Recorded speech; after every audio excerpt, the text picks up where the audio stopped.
How's it going, folks? My name's Matthew, aka EZBOT, and today we're going to take a look at the Electron Tonverk as a solo techno machine.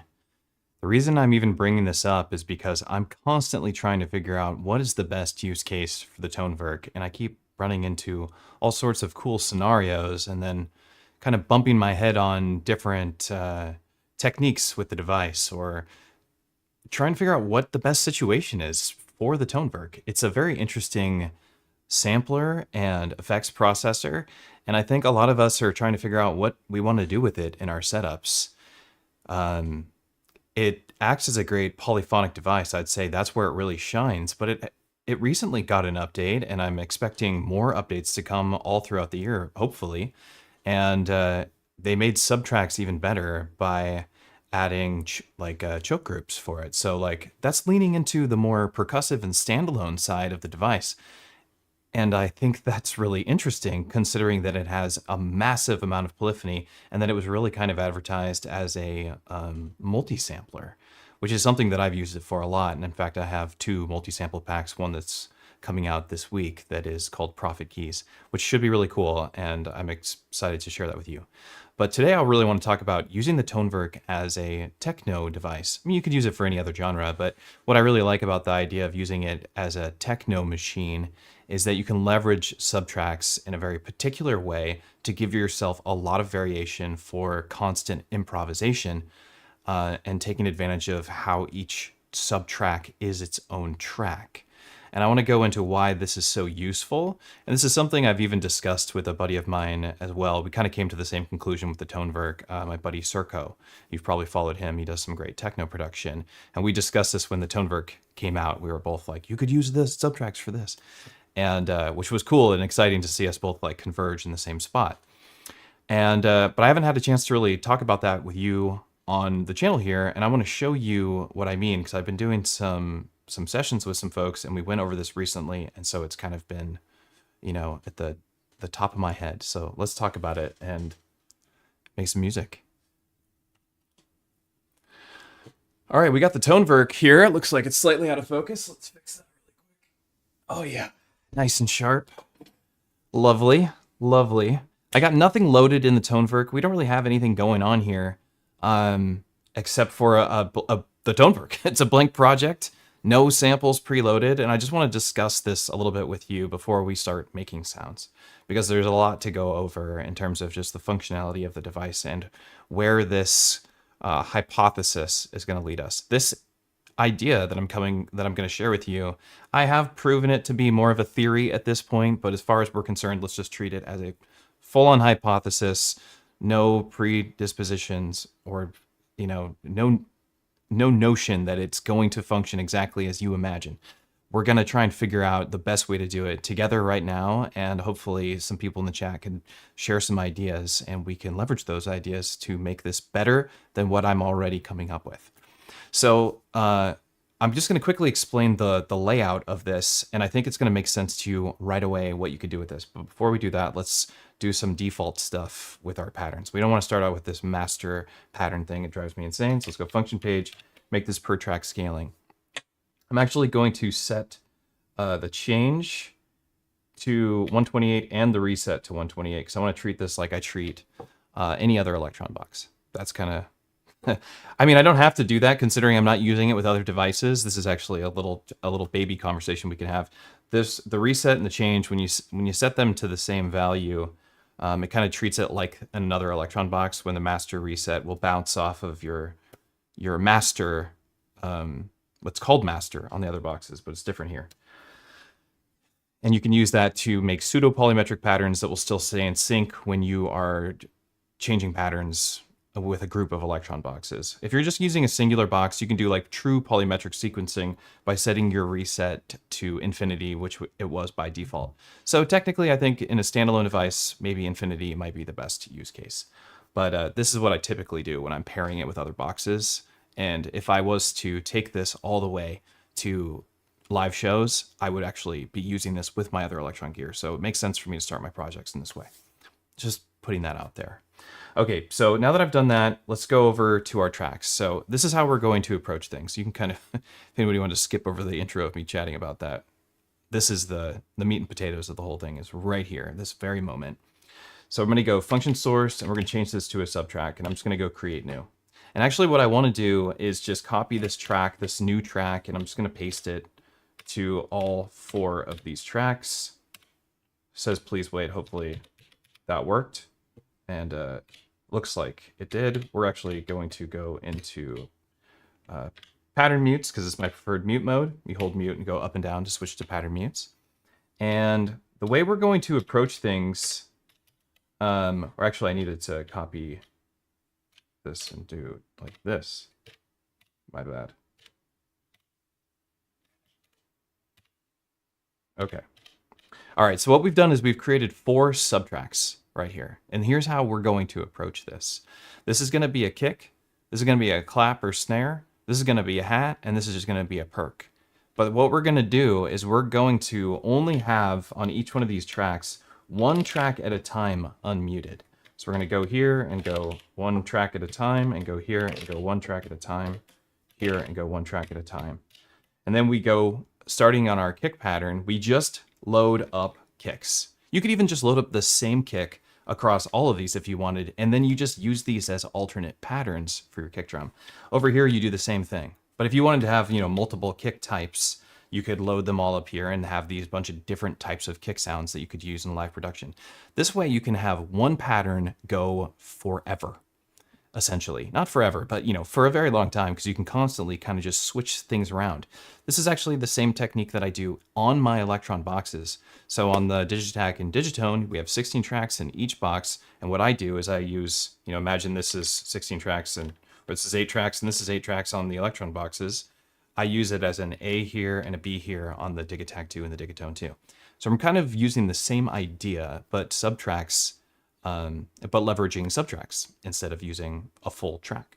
So the reason why I think this is so useful is not just that it's going to give us, a lot more sounds to use on a per track basis, but subtracks I find are a little not confusing, but they're hard to use in a live setting, because you have to hold track to go to the master track, and this is the only place that you can do effects. And if I'm doing effects at all on a kit that has kick, snare, hat, maybe even some weird sample on it too, like a melodic sample, if I apply effect, I'm going to apply it to every single sound. That makes no sense to me on a kit. I don't want to apply reverb or delay to my entire kit. Like, it's not that it makes no sense, but it's just an unusable or very infrequently usable technique is to apply those to an entire drum kit. Unless it's like a compressor and you're doing a compressor bus. But like, we still have buses and stuff to do that kind of stuff. So we can route things into the bus and leverage the buses for those kind of techniques. So I think the best use scenario for the subtracks, to me, in my workflow currently, moving forward, is what I'm showing you now, is just having the same sound across it. That way, when I apply effects to the track, I apply it to the concept of a kick. I don't apply it to a specific kick. I apply it to all kicks. And that actually works because I intended to have that effect on my kick drum. You get what I'm saying? So it just makes more sense from a user standpoint, and it makes me stop feeling confused and feeling like I'm not taking advantage of the effects. I think it's cool. So loading up these subtracks is really easy, and we're going to kind of like test this idea out right now. Okay, so hypothesis now being tested. So let's get out of our mute mode, and we just hit function in the subtrack to go ahead and start loading up sounds. I'm going to get we're not going to use Electron stuff. Let's use my own stuff. User, single samples, and I love using this pack because it just sounds good. And we're doing techno, so we're going to do techno kicks. That's a good one. And then what's nice is when you're doing this process is you just hold function and hit the next subtrack, and you just continue. And like, we very quickly can populate an entire subtrack with 8 different kick sounds if we wanted. Or we can, like I was saying, use the same kick sound. Or maybe it's just 2 kicks, 4 here and 4 here. And like, we progress through our kicks eventually to get to this end pattern as we're playing our show, so that we have all these different variations, right? Or just as you're jamming. There's a good techno kick. Another good one. Oh, take me back.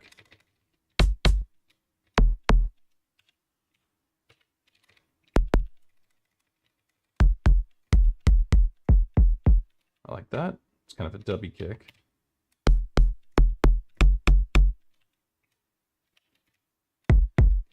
Sure.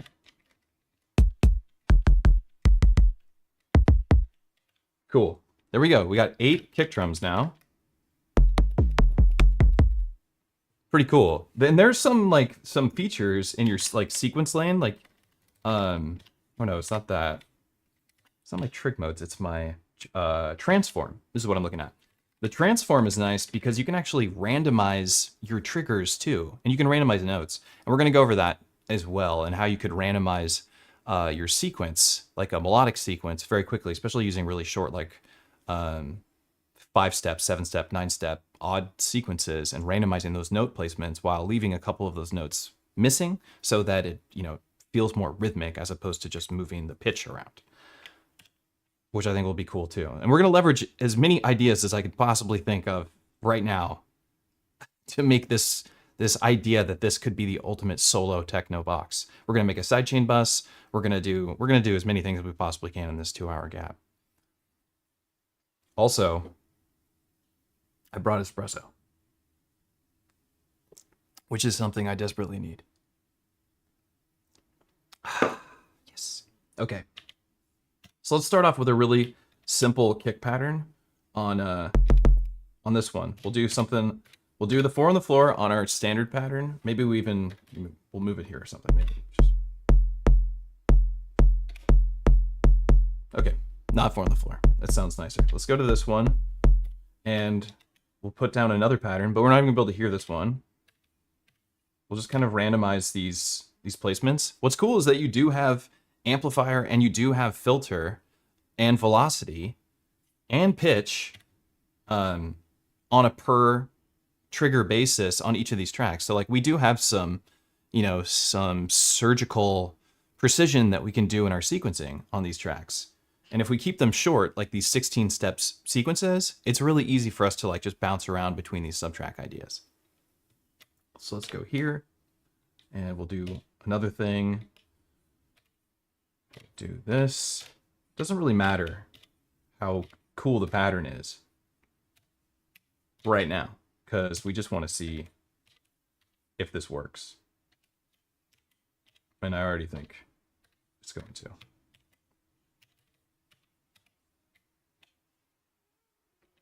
Yeah. Mm-hmm. Okay, so here's the idea. Here's how you would play it out with like your kick patterns so far, is that we have just this one track unmuted, and we only unmute one track at a time. So we use 2 fingers, the 2-finger Techno Technique. I've coined that term. I'm gonna get it trademarked. And so you choose another one, and you unmute the one that you currently have active at the same time.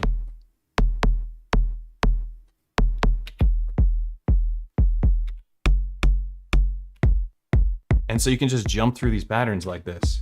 And once we actually have some other sounds happening in this pattern, this will feel really good, because we'll be able to like do buildups. If we paired this with something like the Octatrack or some sort of macro MIDI controller to control the effects on the Tonverk, we could really, like, I think just this plus a drop or an E16 or time pod or anything that kind of does like macro controls and maybe even has MIDI scenes, you could literally just use this and that and probably have a really good time. I do think pairing it with something like the Octatrack and using the Octatrack's crossfader effects, you'd have an even better time, because then you can build custom effects for your project, and also resample and do like live resample transitions, which is something that nothing else seems to do yet. So Octatrack remains king of performance mixers.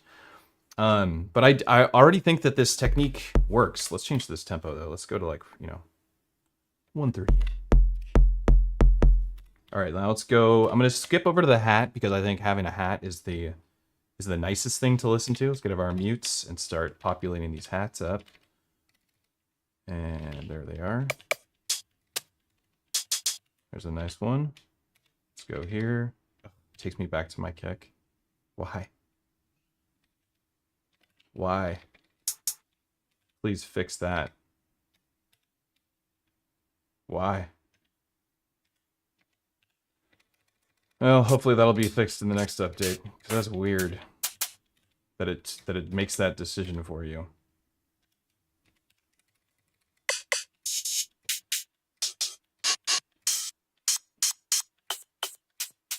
There's a nice one. I seem to like always the same sounds. Like I always just pick the same type of sound every time I do a project. I don't know if that's a bad thing or a good thing.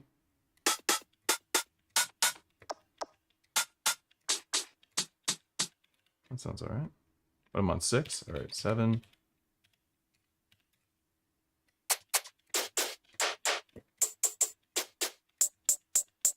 At least it's not taking me back to the Electron stuff. The Electron samples, like from the factory samples. I'd really lose it.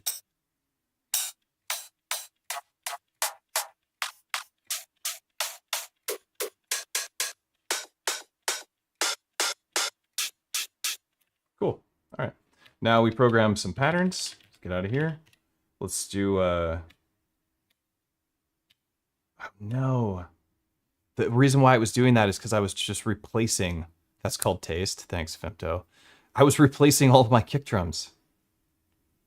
I didn't switch to my other Subtrack. Like a genius. Now I got to redo that. Oh my god. Bear with me. I'm sorry. Oh, you know what? I'm going to just copy this over, and then we just... So I don't have to undo what I just did. Let's copy this track. Copy. Paste. And go here and grab this pattern. Copy sequence and paste. Hopefully it got... Oh my god, it has to get every single... Well, that's not a bad thing. That's not a bad thing. Yeah, we'll start with that one. Or we gotta grab kick drums again. I'll do it super fast. Bear with me. We already have the sequences, so it's just a replacement of the sounds. Now it's taking me to the hats. Hilarious. Hilarious.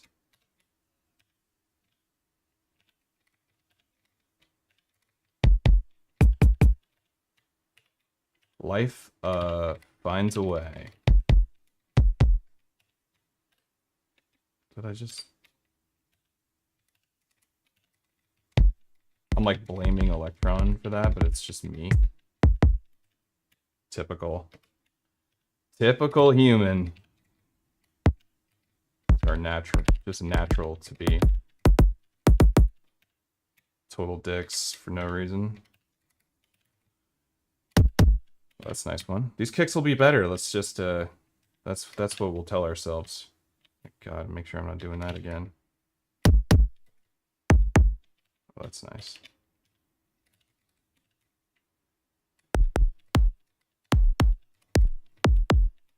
Okay. Jesus. Okay. Cool. So now, okay, this is another reason why this technique is useful. I hate that I just wasted so much time just now, but this is another reason why this technique is useful. So when you're in your mute and you say you want to mute your kick drum, if you're using a kit and you wanted to mute your kick drum, if you had muted your kit, if you muted track 1, which is what your natural instinct would be, if you're coming from any other Electron box, you wouldn't think Subtrack 1 unless you were only a Tonverk user and you'd never used the other Electron boxes before. Would you ever think this, right? Because you would think track. I'm going to mute the track because everything else, that's how it works. So what's useful about this is you can continue to think with your typical Electron brain, which is mute the track. So if I mute track 1, I mute my kick. Doesn't matter what pattern I have playing, I mute my kick.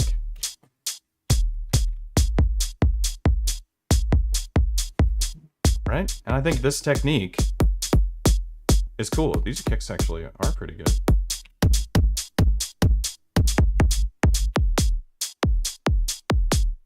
Right? I think that's cool. This one needs a little juice, I think.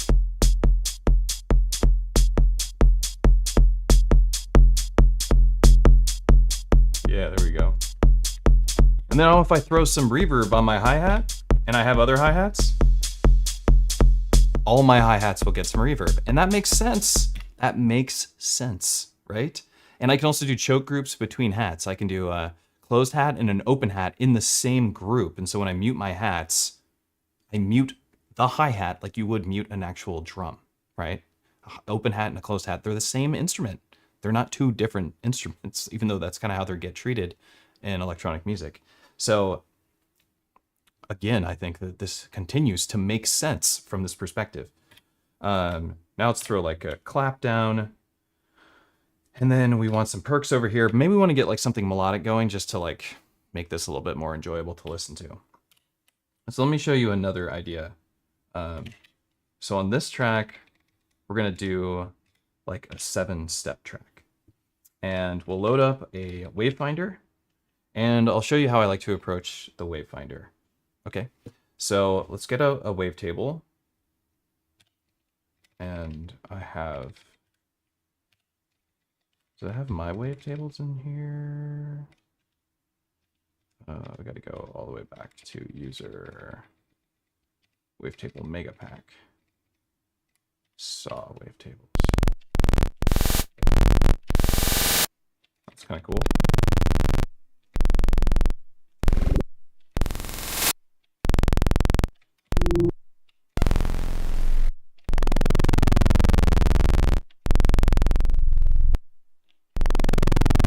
Let's see how this one works.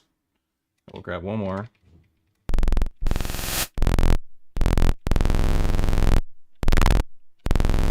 That's kind of cool. All right. Wonk. Okay.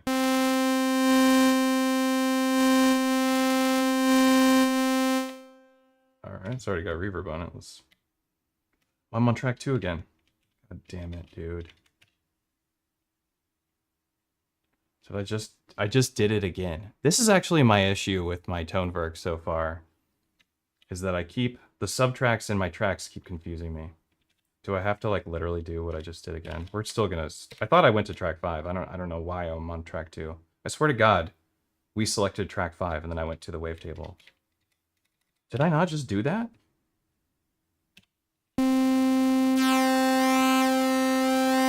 Anyway, Jesus Christ. All right, let's switch this over to AHD. I like using that. And let's make it monophonic, which is here. I just went right past it.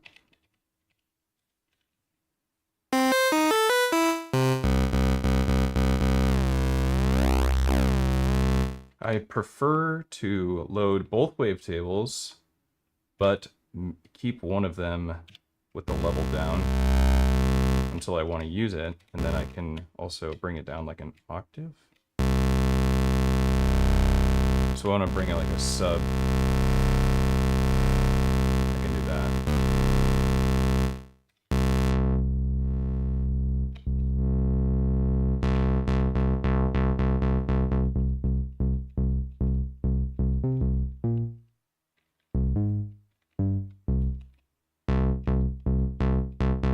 Okay, and then I really like to modulate the position, or I guess we can do that from within here if we choose a ramp.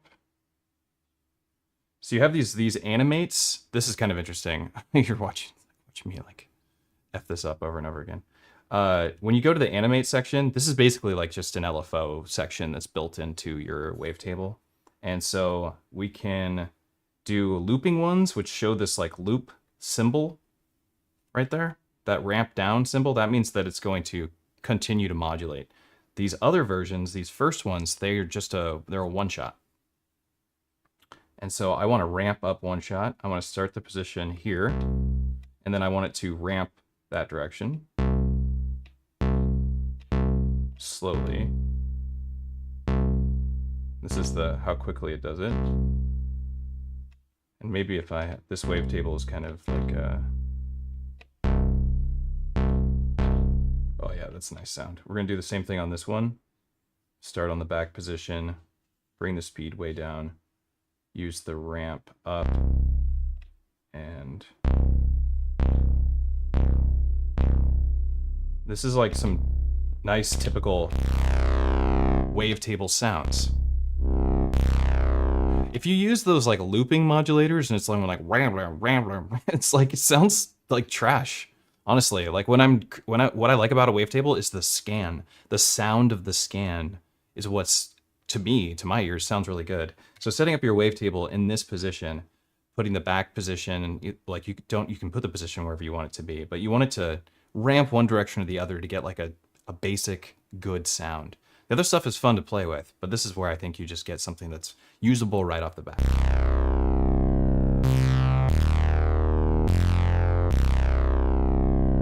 Right?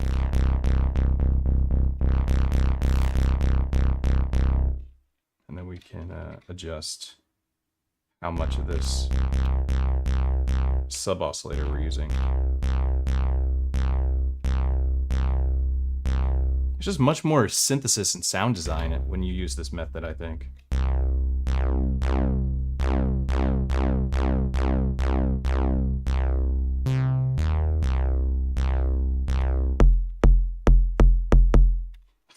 can't believe I have to redo that hi-hat track again.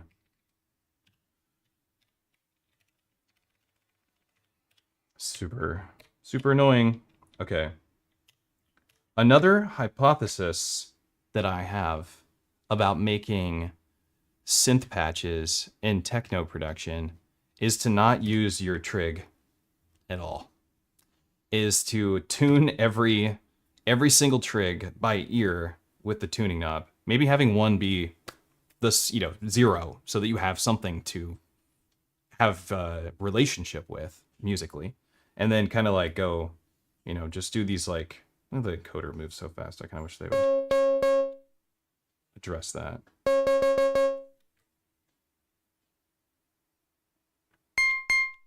Oh, this is going by octaves. My bad. I forgot.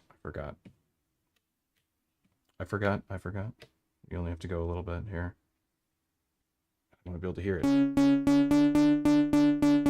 And this makes this like really swarmy.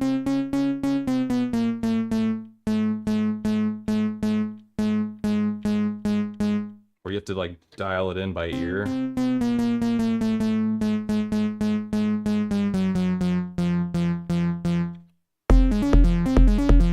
Which sounds a lot more like what things sound like in your modular system. You want it to be just slightly detuned.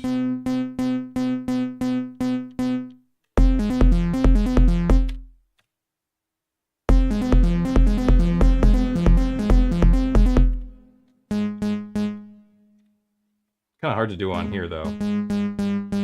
It was definitely easier to do on the digitone, because this is really sensitive. It's hard for me to find a good spot easily.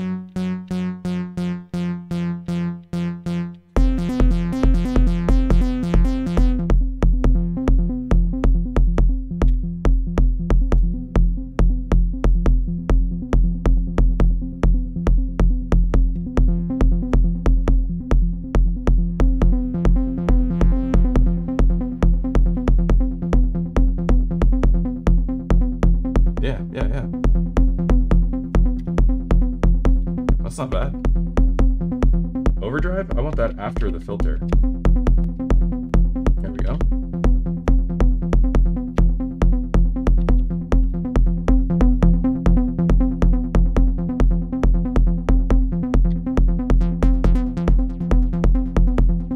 And then we can like switch out this kick pattern. You see where I'm going with this? Okay, and now this is the other idea I wanted to share with you. The tuning idea works a lot better on digitone. I'll admit that right now. It did work here. I had to play with it a little bit longer than I wanted to. I could have just like chose a minor triad or something like that of notes and it would have just worked. And then use a, it's nice to use the portamento though. Let's turn that sucker on.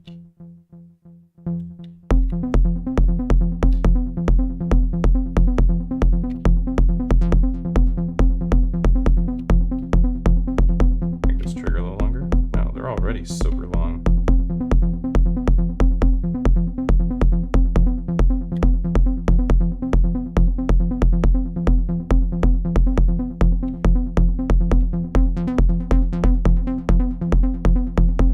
Okay, we got to get our hi-hat pattern back. I know I actually screwed up this Subtrack idea twice already, but we're going to fix it up right now. function subtrack, user, single samples, hats. Let's just do it again fast. Okay, subtract 2, subtract 3, yes, subtract 4. Make sure I'm on the right track. I'm checking that every time now. That's a weird one. That's nice. Subtract 5. Nice.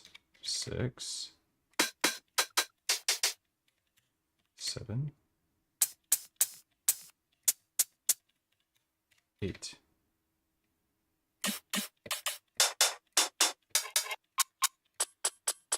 That's kind of a cool sound. All right.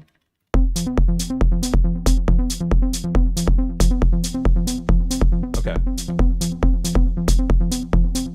Just wanted to have a hi-hat. I also want to adjust this send effects. Let's go over to our sends and make this reverb a little different. Make it really big.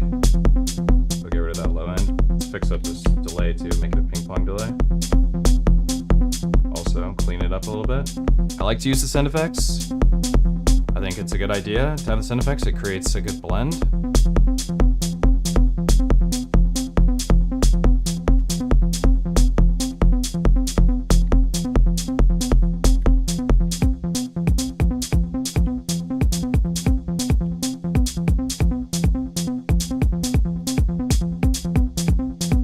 Yeah, let's get these cooking a little bit more. This one needs a little more juice. Overdrive it. Nice.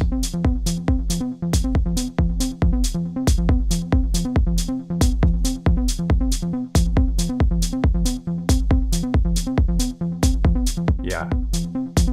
Okay. We're starting to cook a little bit. The ideas are coming into fruition.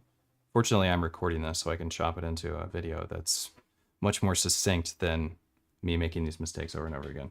This is what filming and being on YouTube and doing YouTube tutorials is like. When I'm actually filming this stuff, this is actually totally what happens. Stuff happens to me all the time. I don't want to get these claps. I actually meant to have the claps on too. That's what happened to me. Claps were supposed to be on too. Man. We gotta fix that. So we go track, copy, track, paste, and then go here. Go to this hi-hat track. We remove that. We'll put just a typical clap pattern down for the first one, and also mute it because we're not there yet. Go to 3 and put down our hi-hat pattern again. There we go. My goodness, so much thinking that I have to do. I don't want to think so much. All right, let's go here. Let's get a clap.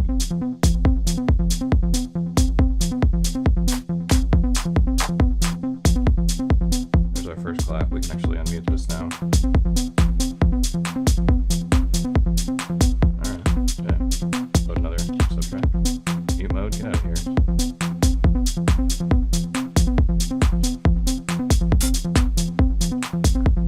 We're in the right track.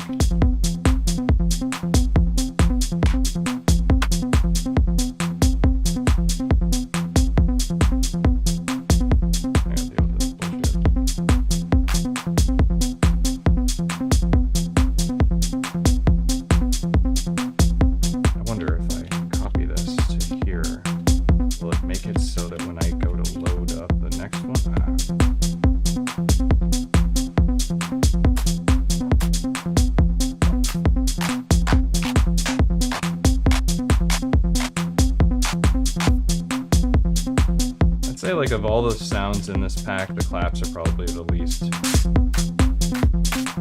exciting. As much as I like this pack.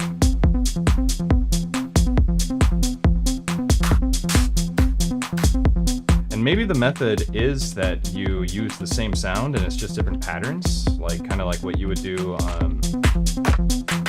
if you were like controlling your modular with Oxy or something. You know what I mean? and you're kind of just generating patterns as you go.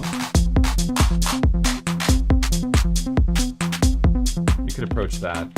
You could approach this in the same way. Because I think maybe the clap pattern, maybe it is better for sounds, because the clap pattern, you're not going to change too much. The downbeat's kind of like what you want to do with your clap pattern, I think. So this could be the... That's nice. I'm already liking this a lot. Okay. On this one, make sure we're still on the right subtrack.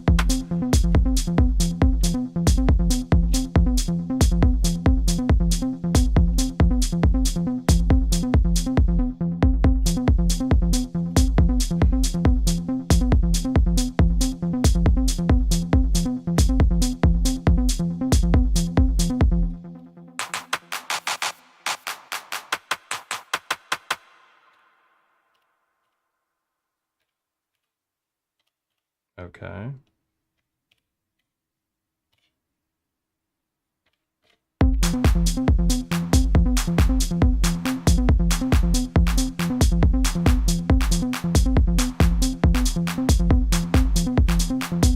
It's a bit meticulous, not gonna lie. Make sure we're on that one now. We'll do downbeat. Go here and do another one. I do like the idea of being able to hear them as I'm doing it.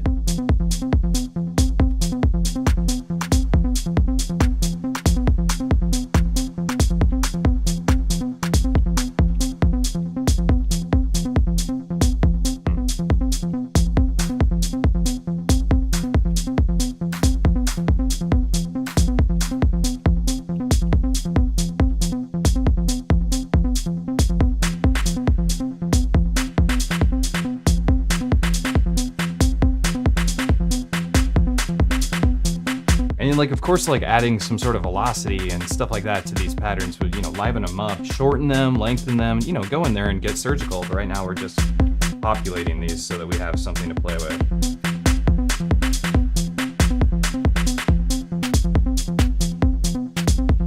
Cool. All right, now check it out. So here's another technique. We can go over to this melodic pattern. We can transform it by randomizing. Randomizing the velocity, that's cool. Randomize the placement.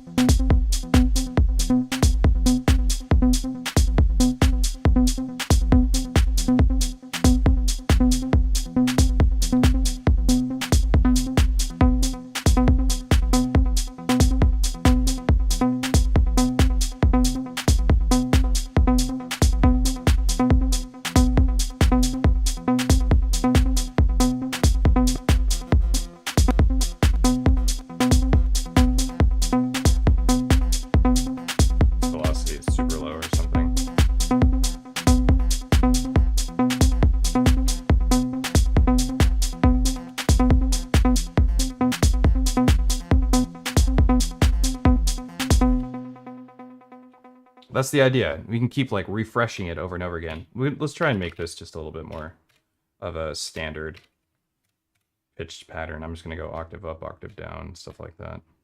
We'll go C.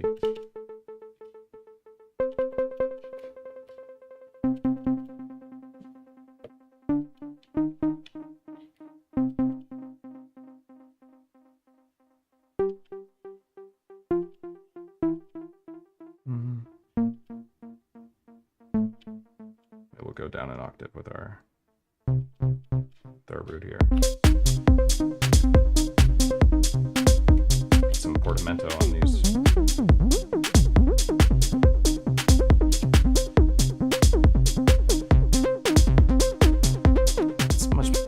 It's much nicer on the ears, there's no doubt. I was definitely having trouble tuning those with the source.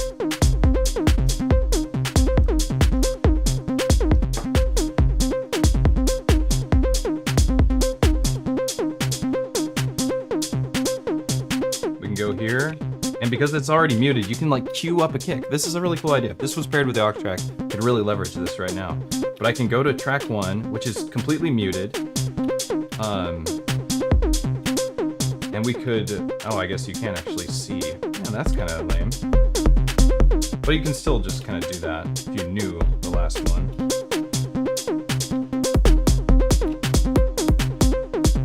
Yeah.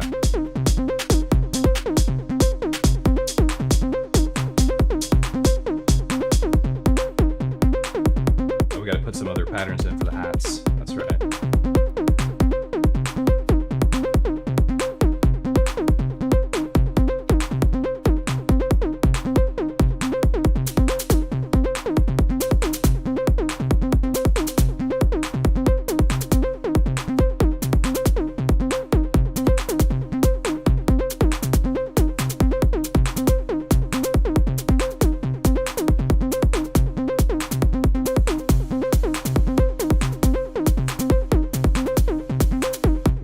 And just randomize it again. Do you get where I'm going with this? This is actually crazy, and we're only using a couple of tracks so far. This completely works. Wega, what's up? Thank you for joining the priority membership. That's pretty sick. All right. I'm tired. However, I'm getting amped right now. I do want to say that while I was screwing up placing my subtracks over and over again, I kept replacing my subtrack, my hypothesis for this technique is proving true, I would say. I think that this is actually something that could be fleshed out further and further and further, and you could get a working concept that you reuse over and over again and leverages a lot of different samples, and you get to have fun programming the way that you're used to programming on a Digitact, but with all the cool stuff that Tonverk offers. It's a little bit more meticulous. As you can see, it still requires you to be a little bit more of a doctor. You know, you kind of feel like you have a PhD in Electron as you're like trying to jump around here and you're like screwing stuff up. But regardless, I feel like this is the method that's going to unlock this box being like your solo techno box. Because this is working. Like you're seeing it in real time. I'm able to improvise patterns. And as I flesh this out and make this a more full sound, if we had like a rumble or something that we were using, this would really feel good. Let's make we could make a rumble. It's kind of an annoying thing to make, but let's make our ducking bus, our sidechain ducking bus, because I want to really have the entire concept be present in this live stream, because I want this to be a nice tutorial eventually. So let's duck this cool. Like this pattern turned out fine, and we can also like play with sound design like crazy. We can go to our second, bring in our sub oscillator more. There's lots of synthesis potential here for sound design, unlike the Digitact. We have insert effects we can still use to get really weird. Let's get that filter folder on here. Gonna bring this input level down a little bit when we do it. Or the output level, I mean.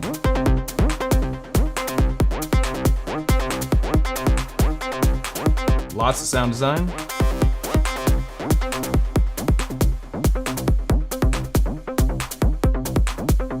All right, let's do our sidechain bus. So we're gonna go over to bus 12. This is where I always do my sidechain bus. We also have a cool filters that we can do here. We can leverage that for all sorts of stuff. You could actually use this as like your master, like a master filter. I think you can do it on, no, you can't do it there. I had an idea for that. I'm trying to remember what I did for that, but if you routed everything into one bus, you could use it as a master low pass filter by going like this. Yeah, no, it's like this. Anything routed into it, this would become your just a low pass shelf that you could use for a master low pass or a master high pass. I'm sorry, that's what I'm doing. Removing low frequencies. Anyway, let's go to the sidechain bus. So what we're going to do for the sidechain bus is we are going to make it go depth negative, I believe, and then we put Su4 on the floor for this, and let's route our synth patch over there, right here to bus 4.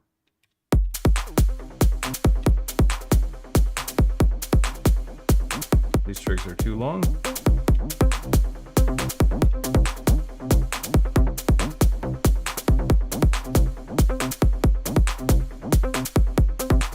What am I doing? I know. Maybe too much depth.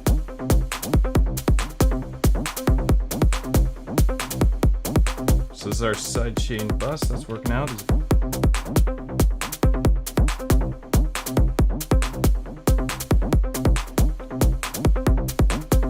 Mute your sidechain whenever you want, just like you do on Digitag 2 or Digitone 2 if you use the same sidechain technique as I do on those boxes.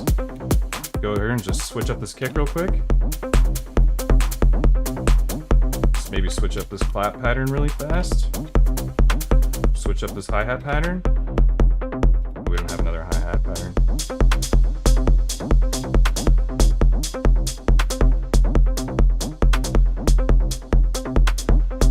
Switch up our melody really fast by transforming it.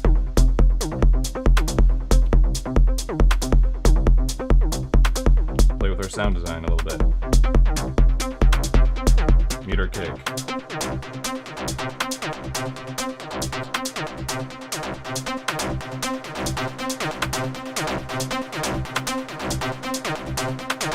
Go to our kick pattern. Two kicks at the same time, it sounds super fire. Go back over here.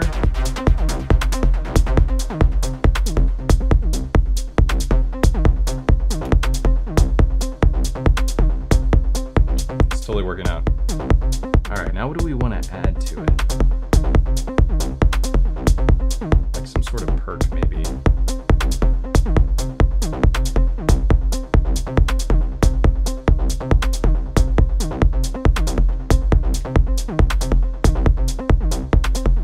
I also had the idea of like, what if you did all of your melody on Subtracks and then you had 8 different melodic variations?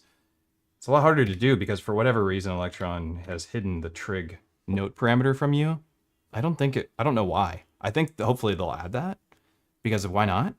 It's literally just a quantized pitch value. I mean, it's just data. I don't think there's anything stopping them from doing it. There's portamento. Yeah.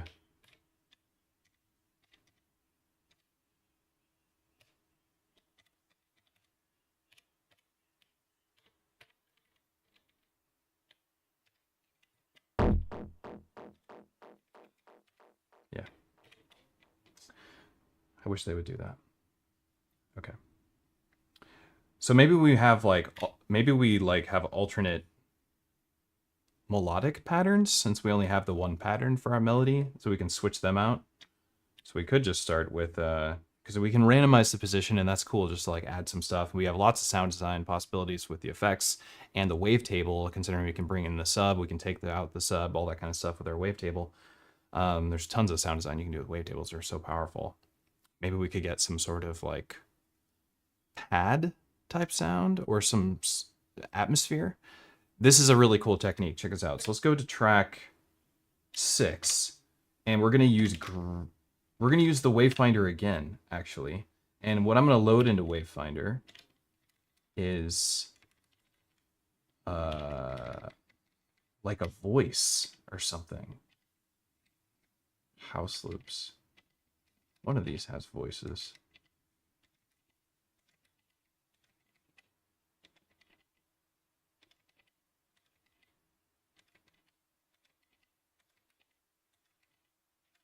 I know they do. I know they do. Aha. There we go.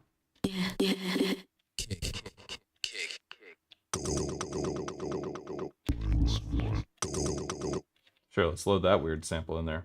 All right, so in this one, we're again going to start with this first position, and we want to use a ramp again. I'm trying to like it's gonna emulate a little bit of like time stretch.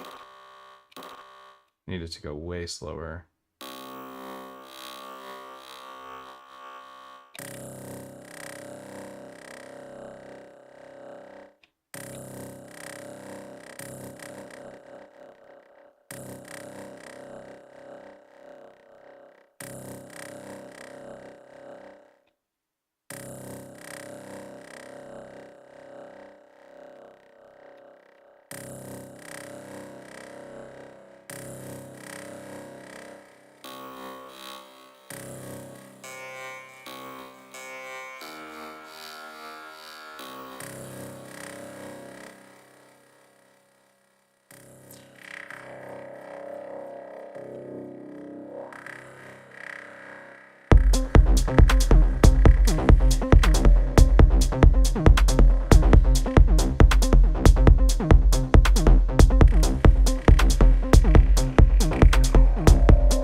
That's cool.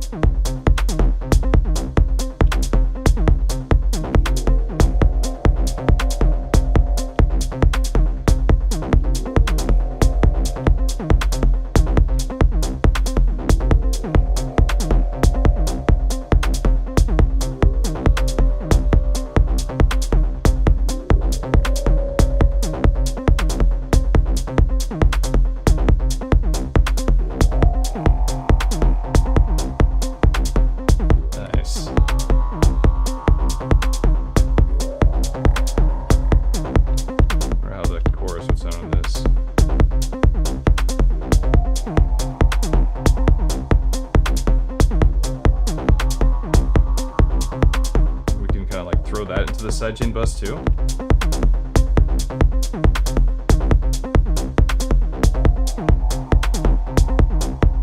Nice. So it'll only pump the actual sound because our effects are not going into the sidechain bus.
This is why this is hard.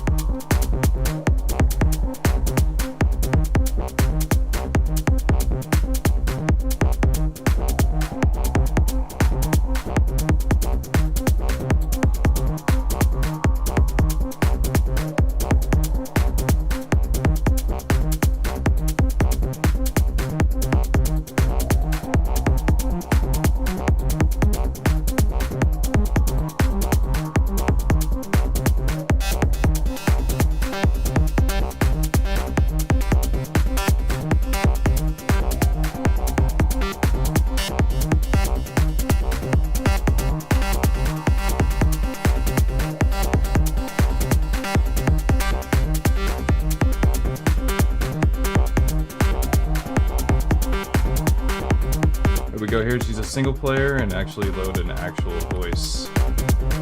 They're both phrases. I don't know if they mean voices.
kind of nice.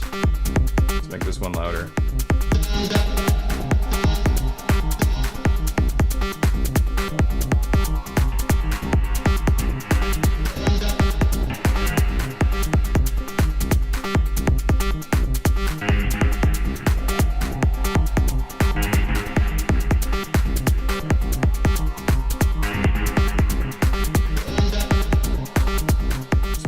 Too loud. No, not that one.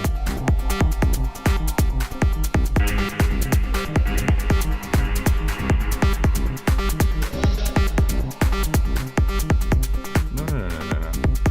What the hell? Come here. Wait, why is that still playing from the back? Oh, it's the end. Doi. What am I doing? Yeah, there we go.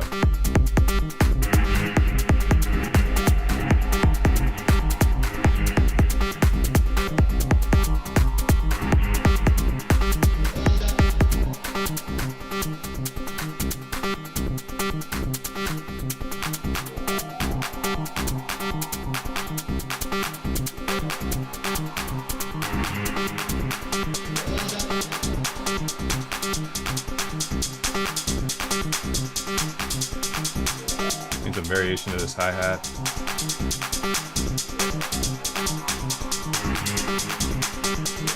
Come here. Copy that one.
Starting to actually groove.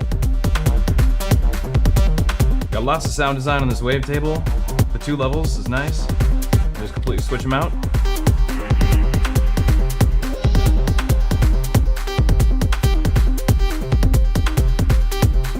Oh, that's really cool. We need track swap is what we need. So I really want to put 5 on 6.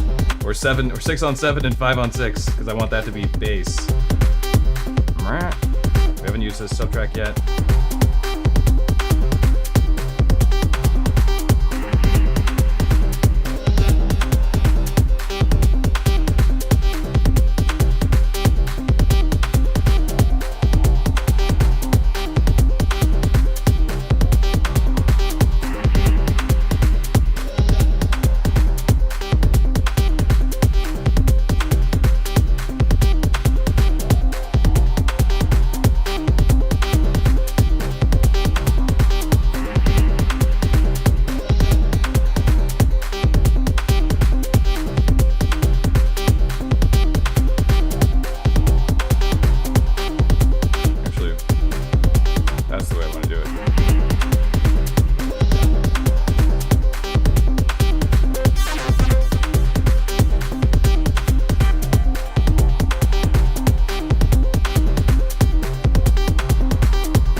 that's right. You can queue up the mutes.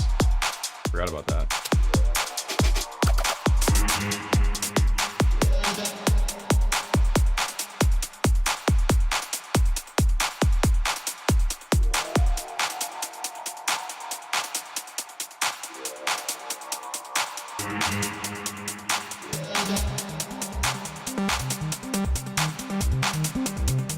I went to the bass width filter. I'm using this as like kind of a way to cue in the synth line again.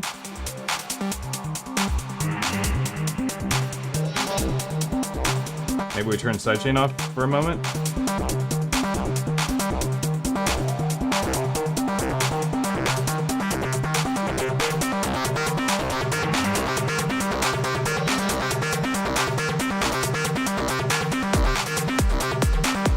Bring the kick back in. The Sidechain just not cooking as hard as I thought it would. Probably because of too many effects over here.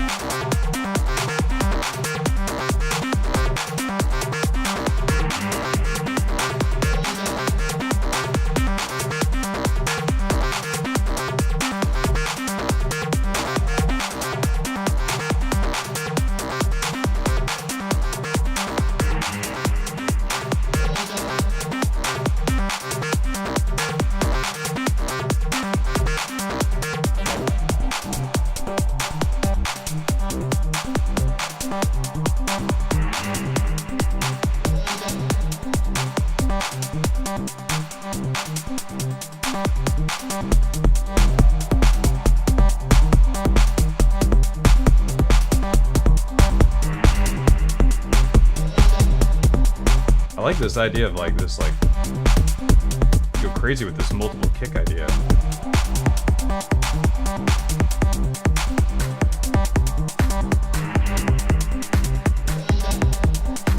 Let's get like a minimal hat pattern.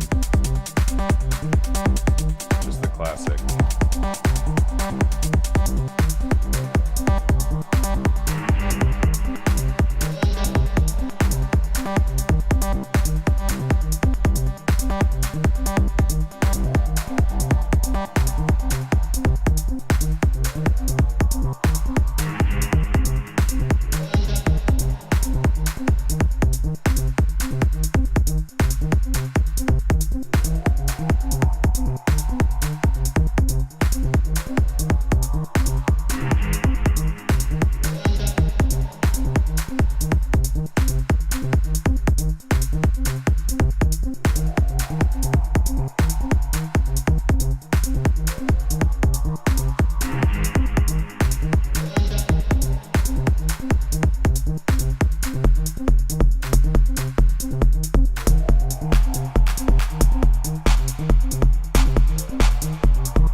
So I think the concept is pretty sound. It's just going to take a while to, flesh out the perfect pattern for it. But you don't really need anything other than just the Tonverk to just constantly improvise, right?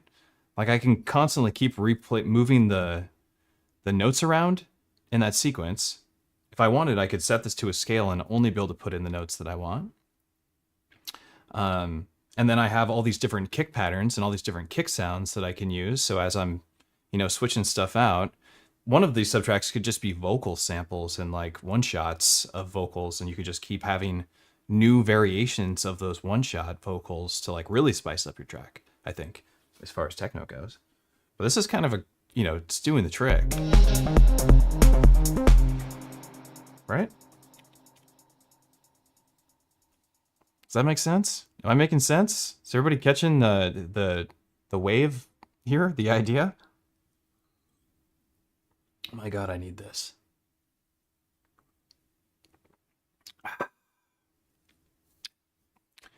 Anything to say about the OB beta?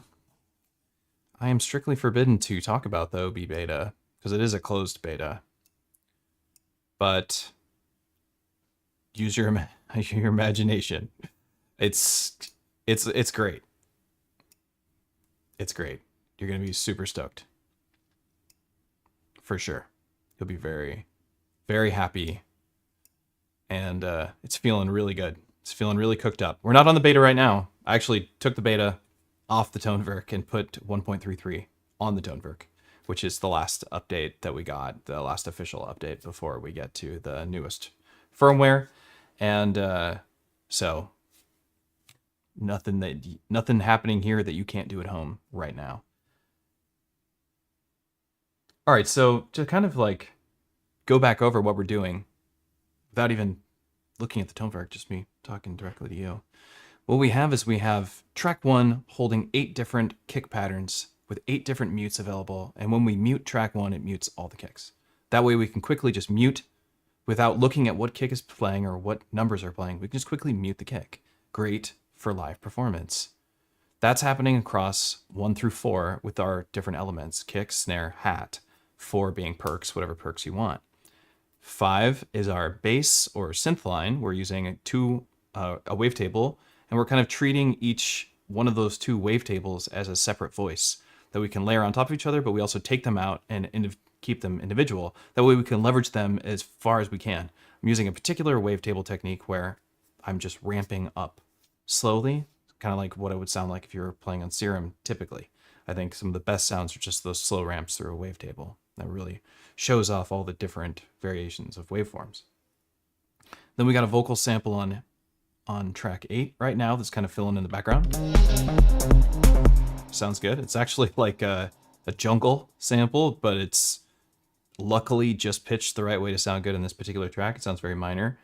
And then we're using a sidechain bus to sidechain whatever we want. Right now, the vocal and the bass line.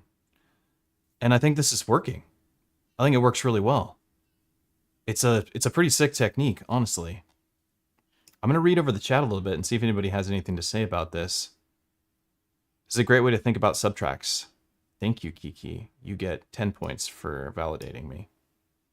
The points, I don't know what they are or what they amount to. You can't cash them in any way. I got myself an Iridium Mark II with factory defects, waiting on repair now. Congratulations. Almost. Copy pattern on the fly is coming in the next update, I heard. Wouldn't that be nice? Do you guys tune the kick to the root note of your scale? I mean, if you watch a lot of tutorials, they'll tell you to do that. I think it's helpful if you're going to make rumble bass to build... I mean, if you're going to make rumble out of a kick, I think it's essential to do that. Otherwise, your rumble will sound like just mud. I mean, rumbles are kind of mud, but you're going to use them as your bass, right? I believe Kiki mentioned it's more important that the sound good within the context rather than always tune to the root. Femto says, in my opinion, if it sounds out of tune, tune it. If it sounds good as is, leave it. There we go. Can't hang too long, but hello world. What's up, Levi? Thanks for coming by, mods. Yes, we deserve it. It will not be a problem with the platform. It's better now than to check time stretching. I would love to get time stretch on here because then I can use loops, repitch loops on here. I didn't care about time stretch on Tonverk until I started trying to use it solo, which is, to me, the only way I've really found that I like using Tonverk so far is all by itself. I'm just having such a hard time integrating it with my other stuff, and it's really just because there's so much you can do on the Tonverk that I'm like, I already feel satisfied with my current setup that I just might as well just use Tonverk as its own thing. That's kind of where I'm at right now, for me. Hey, everybody, sounds like Voices of the Lake in here.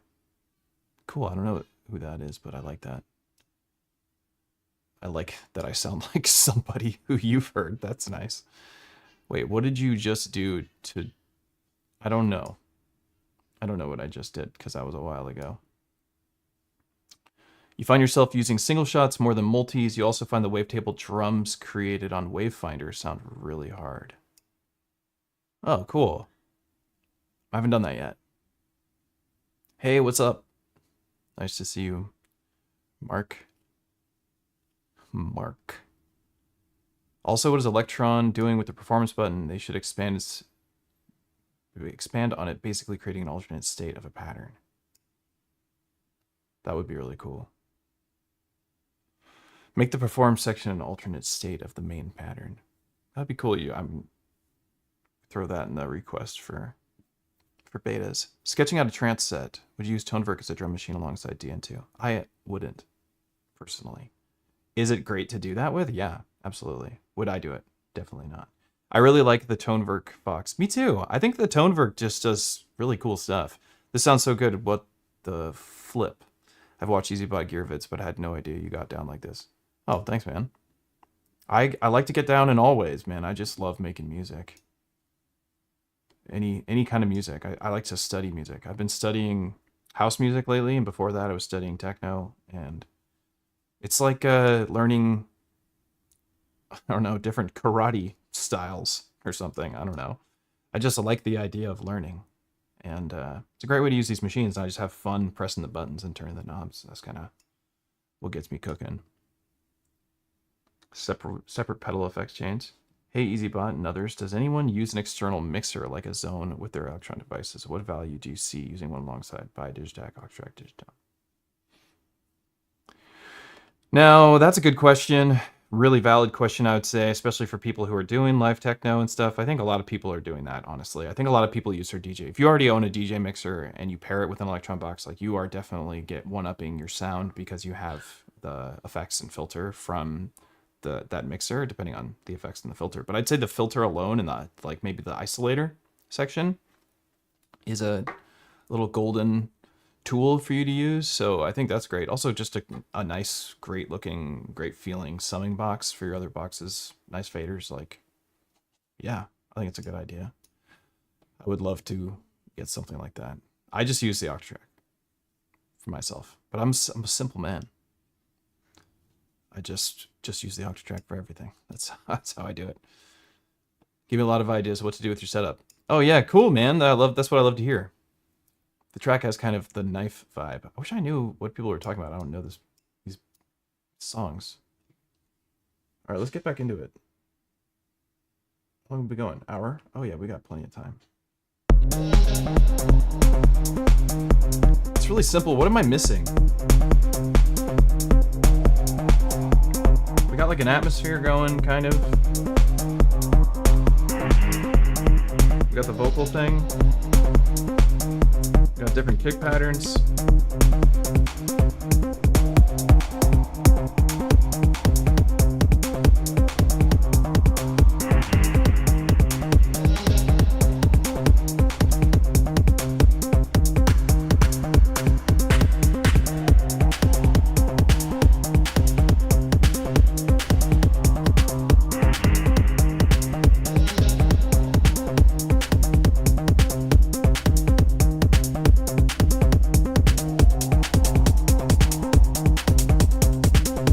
Layering the hats works really well, but I'd say, like, you don't want to use too many tracks at a time. Like, you don't want to unmute too many of your patterns.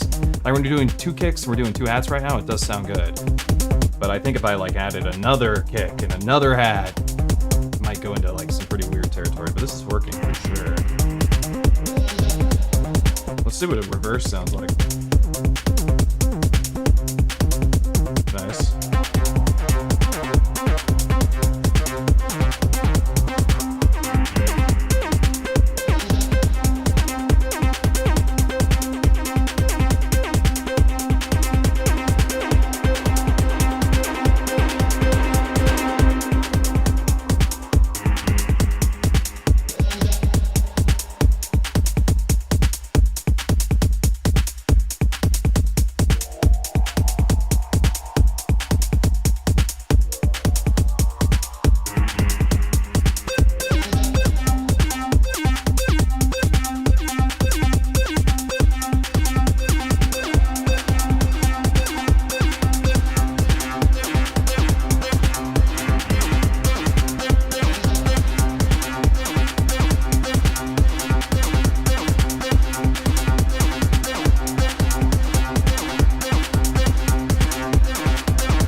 track we not used? We haven't used 7?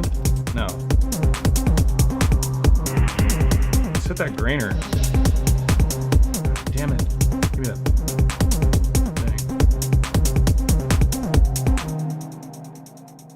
What do we got? What do we got? What do we got? Lesson sounds. What was I teaching that day? What?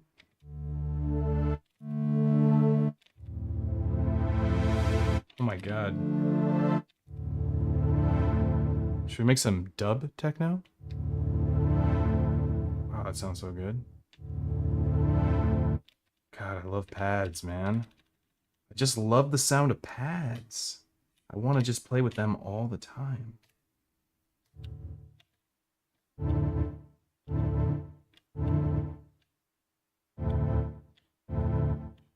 That sounds super good.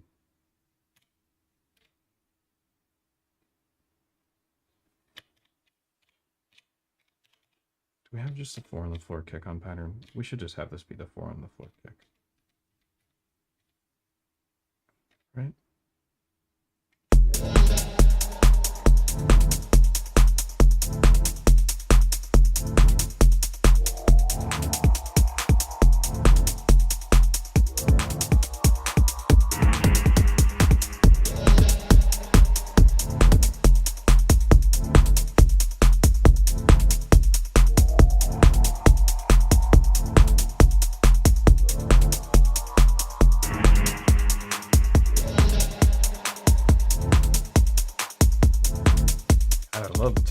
Grainer is the shit.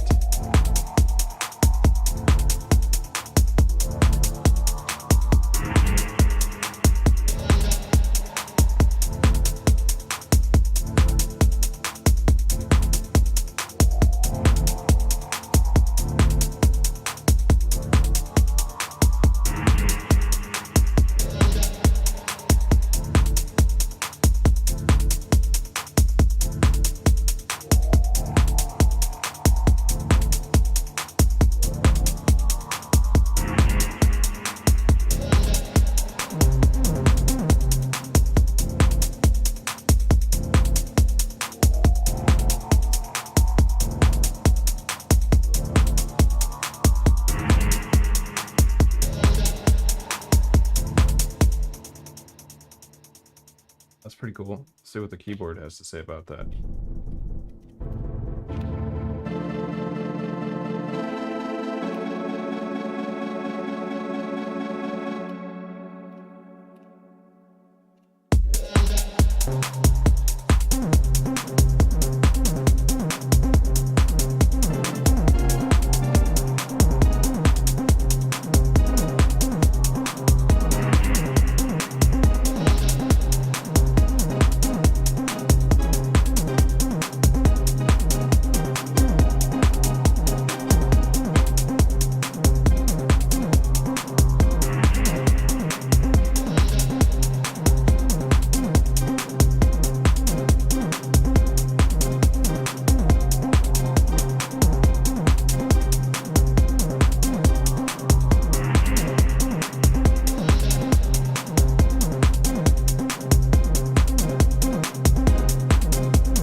All the time.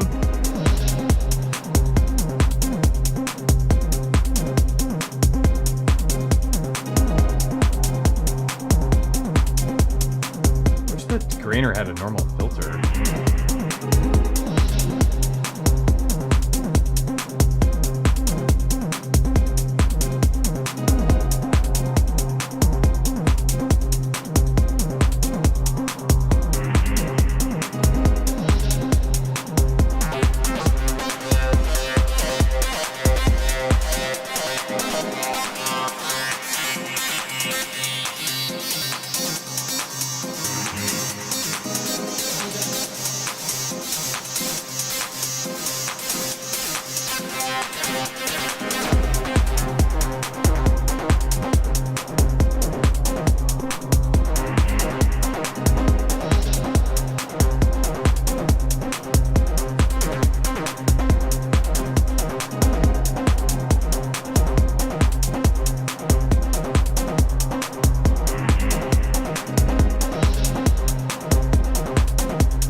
of want another bass.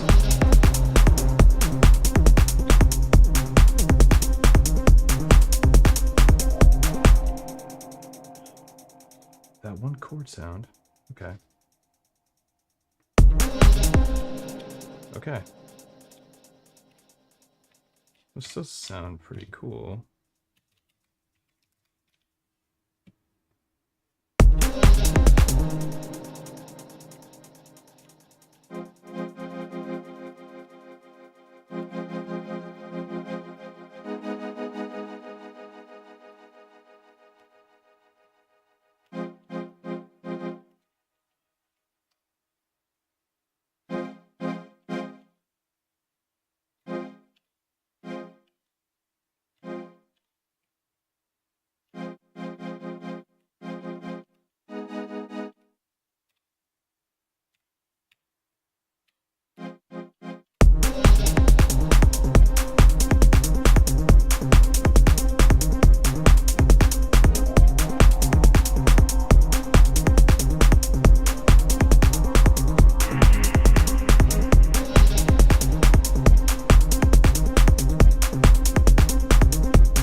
This pattern also odd.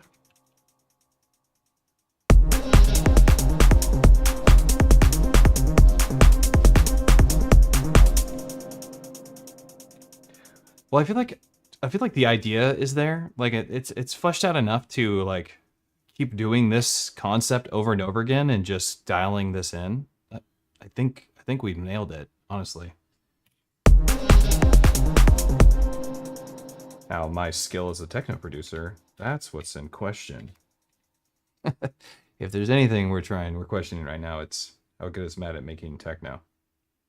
Much better, I think, at making stuff that's more melodic. But I've definitely gotten better. I think I've gotten better for sure.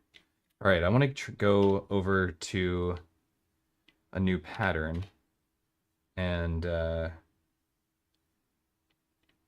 want to play with this concept again, except for I'm going to do it much faster this time without explaining it. And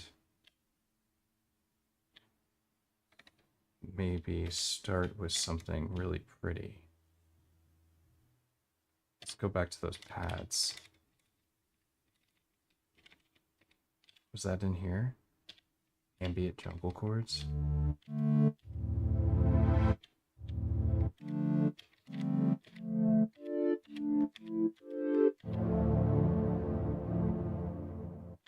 Hell yeah.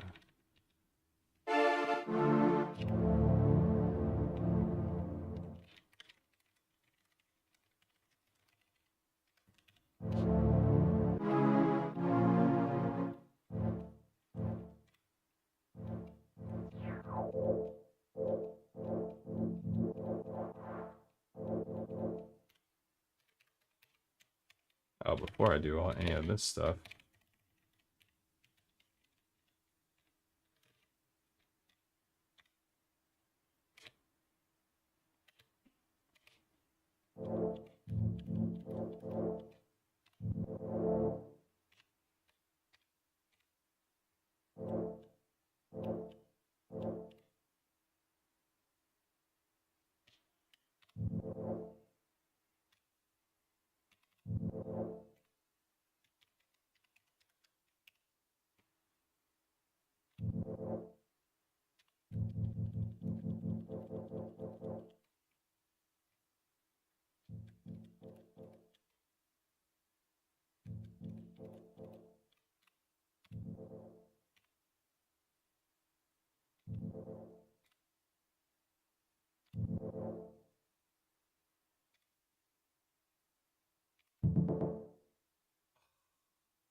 Let's give it its own special delay.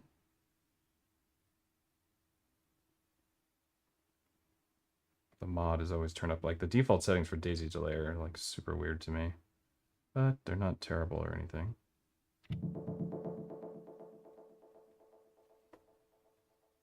Actually, let's go ahead and drive that a little bit.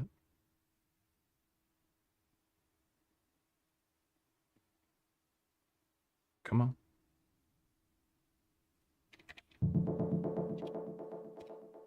So, oh.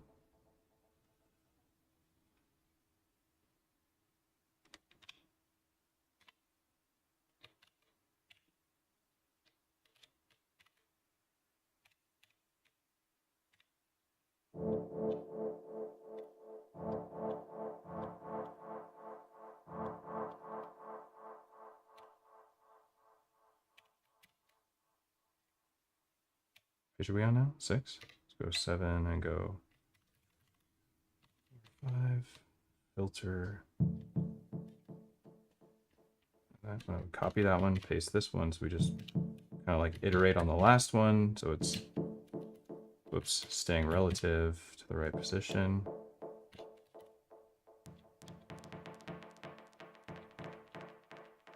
Maybe even go the other way now.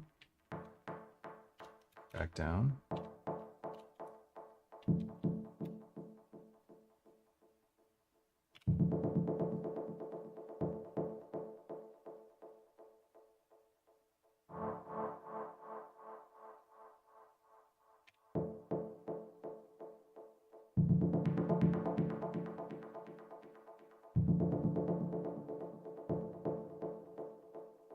Okay, I have something I enjoy listening to. I don't want it on 5. Let's be smart this time and do it on the right track. Copy, paste, track copy, paste, go here. Should be able to clear this now. Yep. All right, let's go here. Subtrack.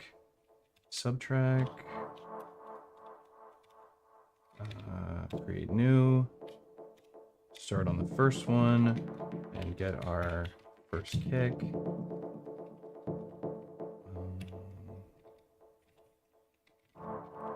Stick with electro. We're gonna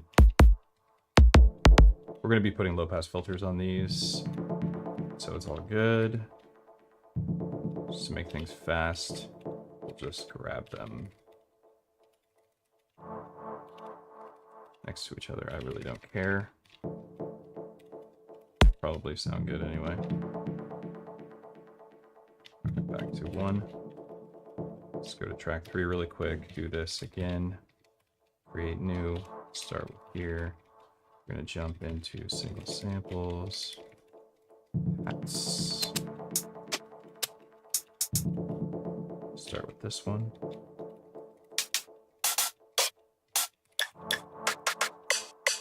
We do want some open type hats.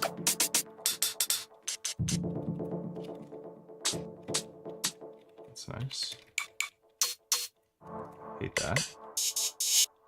That could be cool. What's down at the bottom? You think enough hats came with this pack?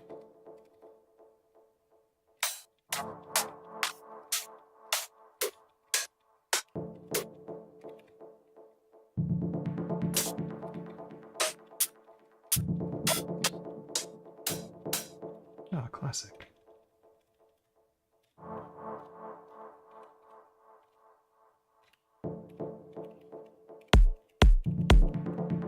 my god. I hit the button so many damn times.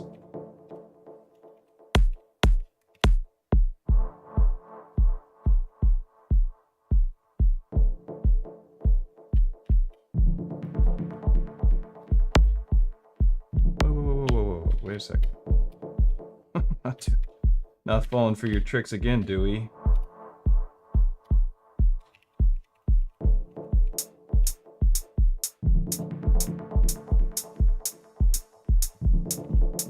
Let's adjust these send effects again. Actually, the feedback is really high already. No pre-delay? Let's deal with that.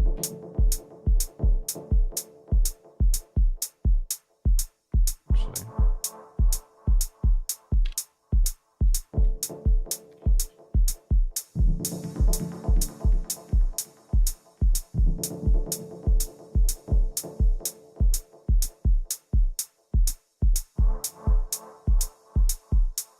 We want some like fast moving sound. We could have that be this last hat where it's like, I think 16th notes, but we'll make them really short.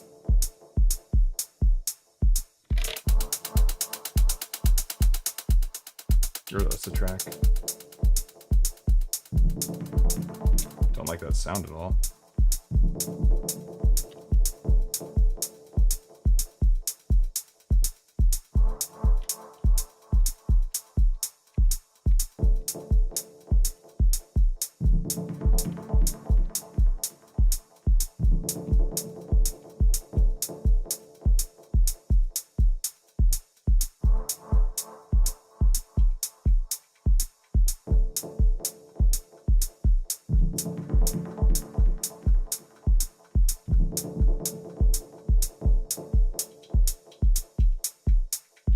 Have a LFO move that frequency on that filter around for us.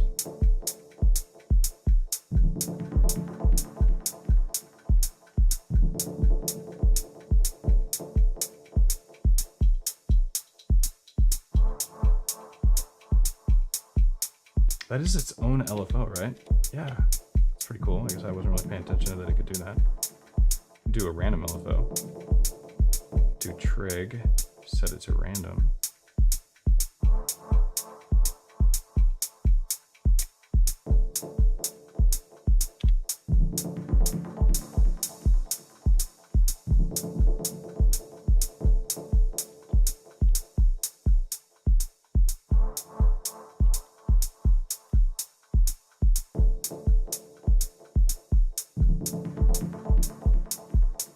Was I doing that to my kick?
And use a, what's on 5?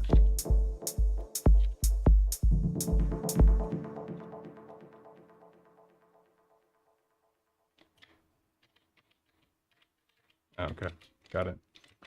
We'll use a Wavefinder. Let's get a new wavetable.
Oh, it's like...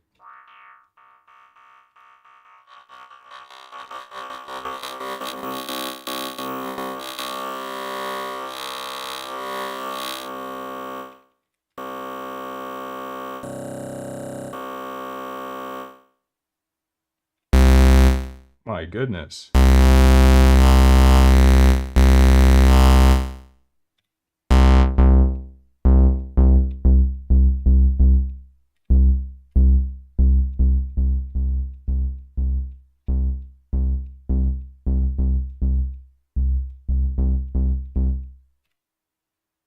Okay.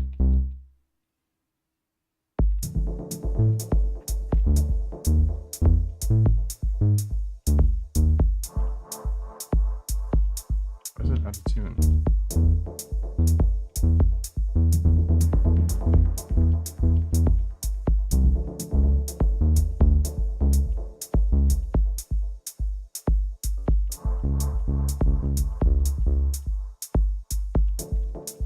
Is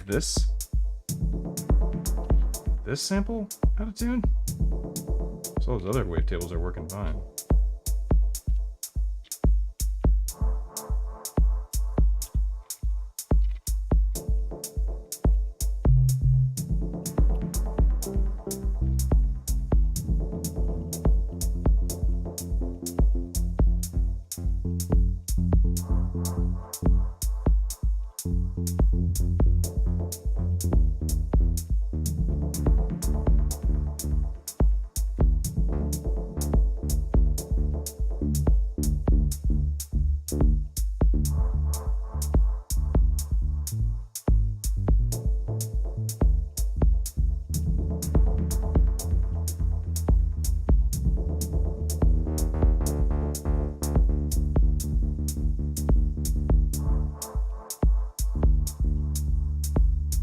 Why are they going out of tune?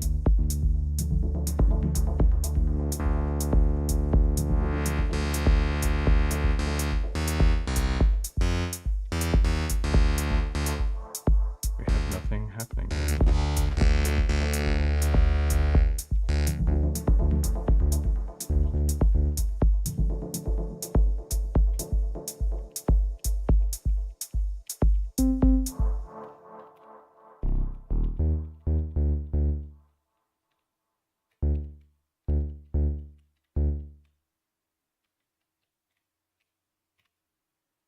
Hmm?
said would it be like an octave down?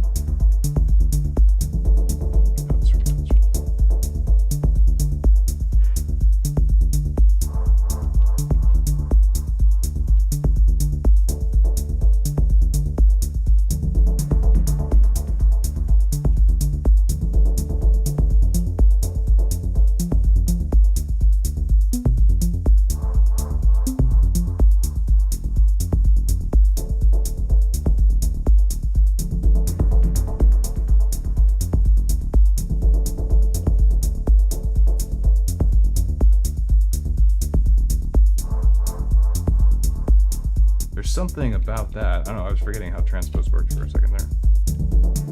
I think it's baseline. Take that up too.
A second. What? Okay.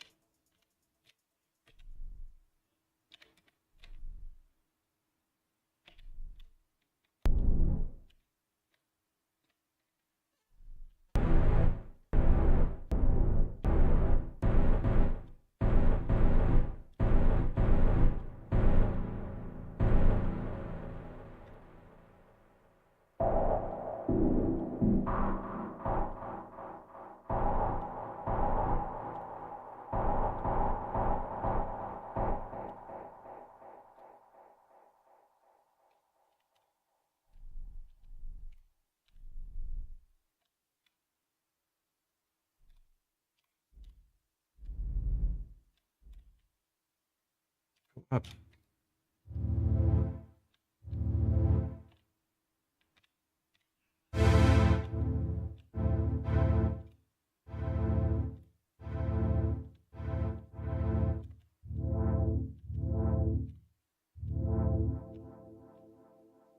That's real nice. And then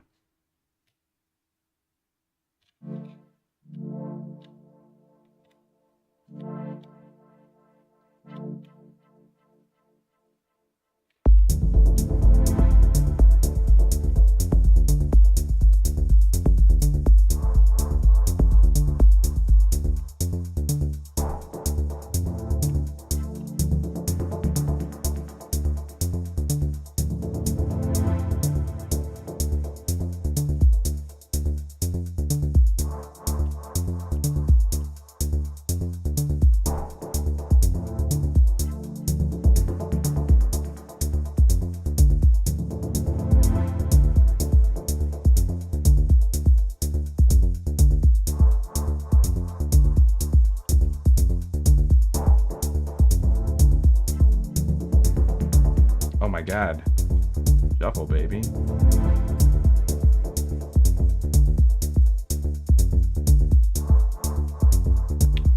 kind of whack with the shuffle. What the hell?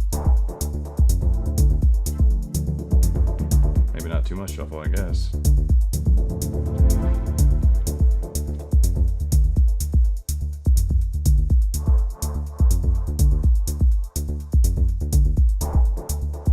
These encoders are so sensitive. I really hope they address that because it's really like annoying.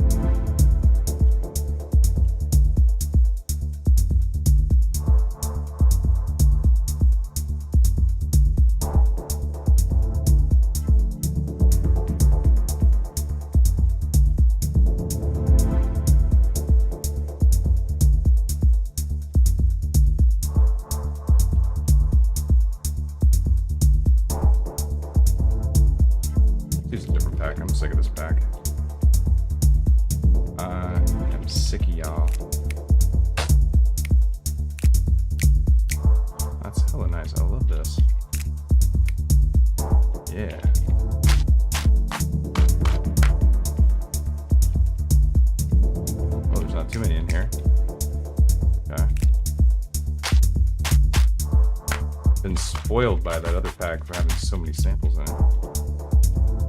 I guess we just use them all. Doesn't really matter.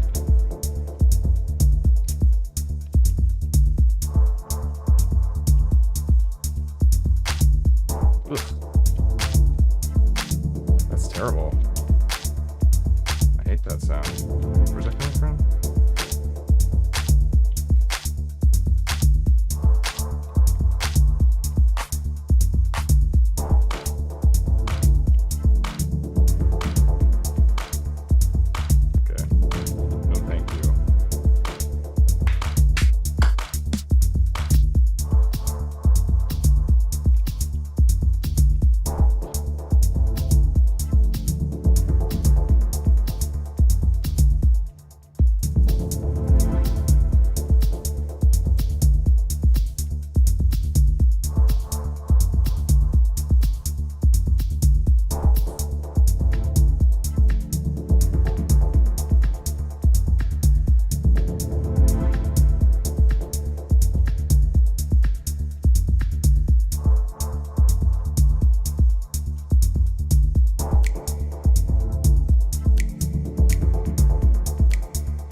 To every sound.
some annoying sounds happening over here. Is it these ones?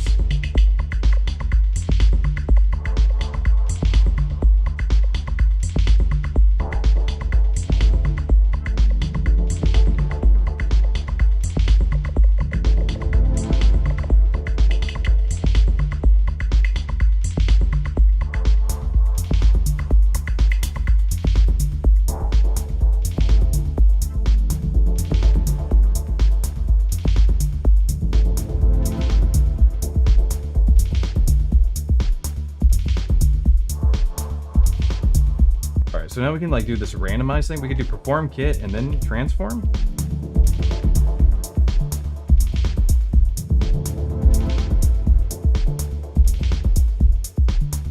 Transform our baseline.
Yes. 2 patterns.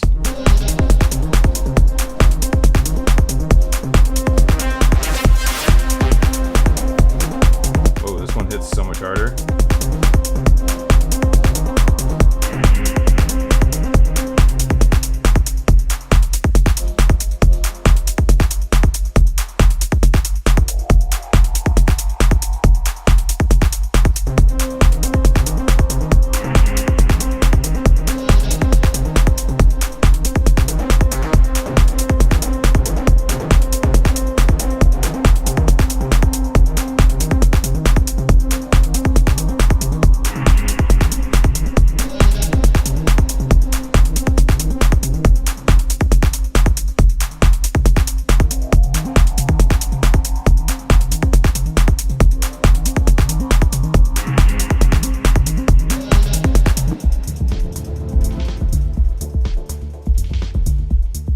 Cool. So we got to test out this idea, this technique of using the subtracks as like variations of patterns and sounds.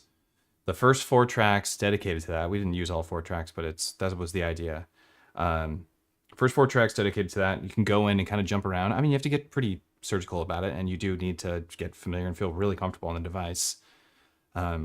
I'm still learning Tonverk. I feel like I'm going to be learning it for a long time because there's so much to do on it, and they keep adding new stuff. And I'm sure when they come out with a new update, there's going to be even more for us to learn and more ideas to come up with more techniques. But so far, as far as I'm concerned, I think pairing this maybe with a small modular skiff would be really nice. Just have something more hands-on with the synthesis and yeah, something more hands-on with synthesis. Maybe even just was it sound like I have a Lisp there? Or maybe even just a MIDI controller to like just break out some more controls so you can do a couple things at once. But I think this idea works. You know, I feel like I've proven it with dub techno, and I've proven it with that other techno pattern, which I like this so much better than the other pattern, honestly. But that usually is how it goes, right? The second pattern you make is usually the better one. But this to me works.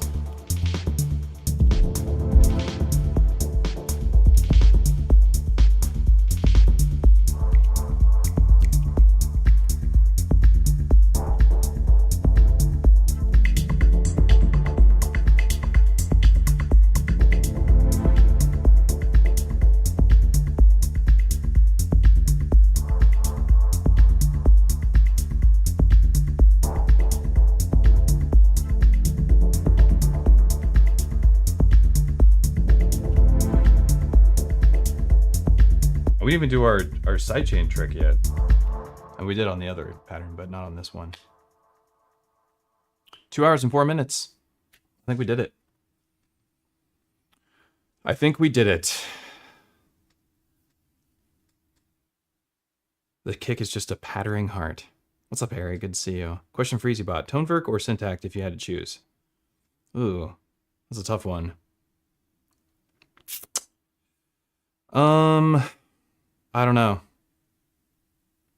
Really like my Syntact. I haven't used it in a long time though. Like I haven't been using it much. I don't know. Honestly.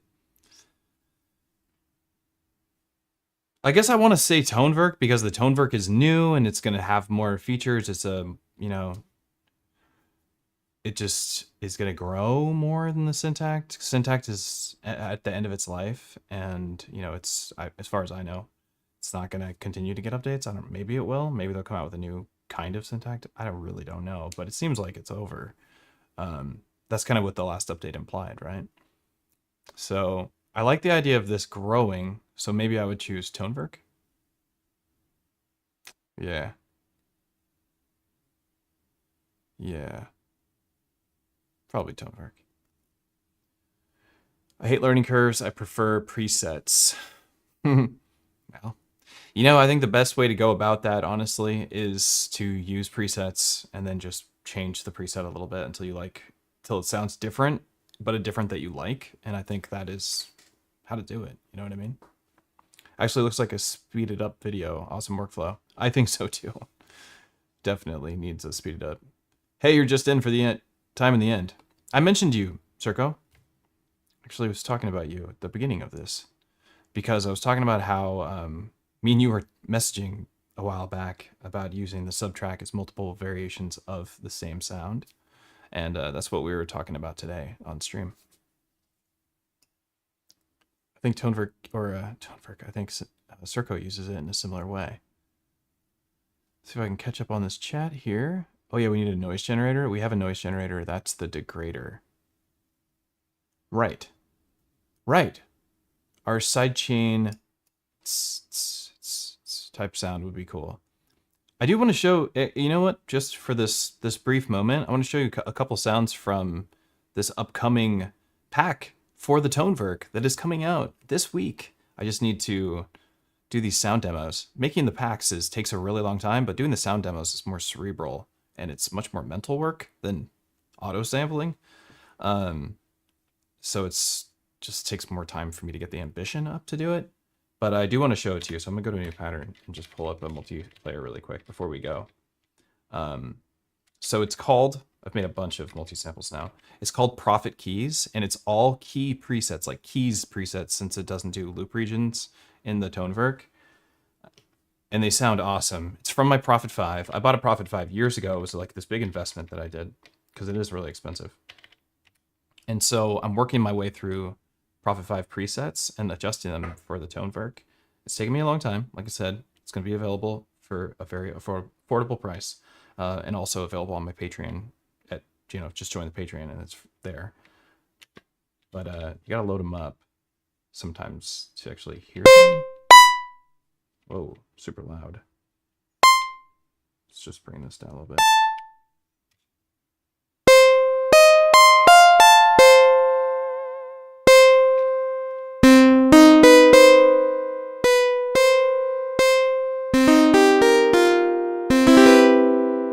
So that's the Prophet 5.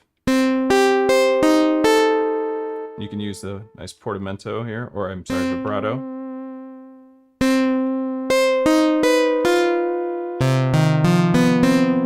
4 velocity layers per patch.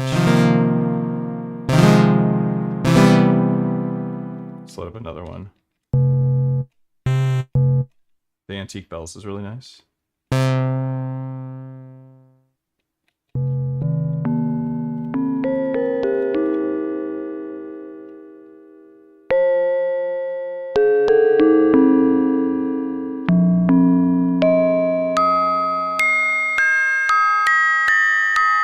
That's just fully analog bells. Throw some reverb on that.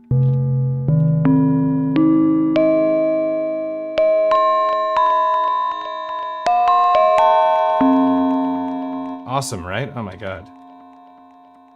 There's another bell patch I really like too. Takes a while to load them because they're huge, because of the multiple velocity layers.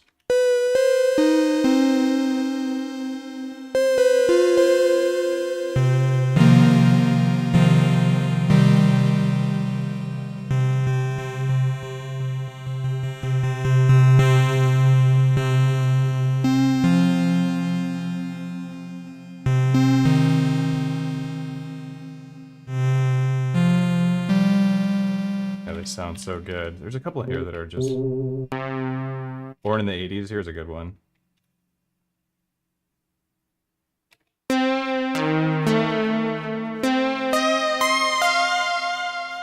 Prophet 5, man, my favorite synth.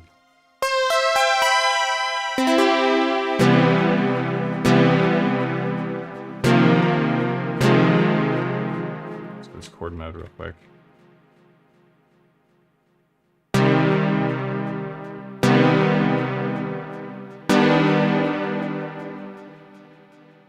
Take me to do Circo's favorite.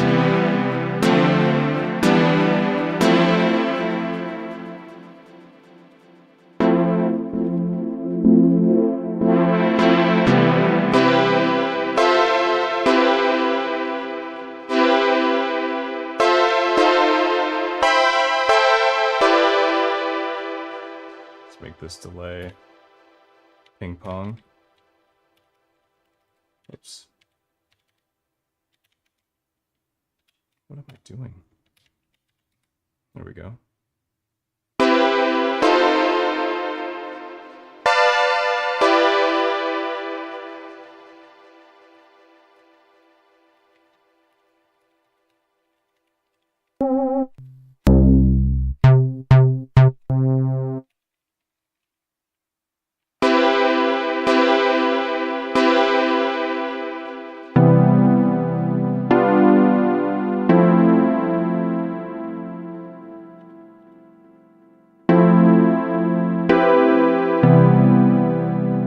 They sound awesome.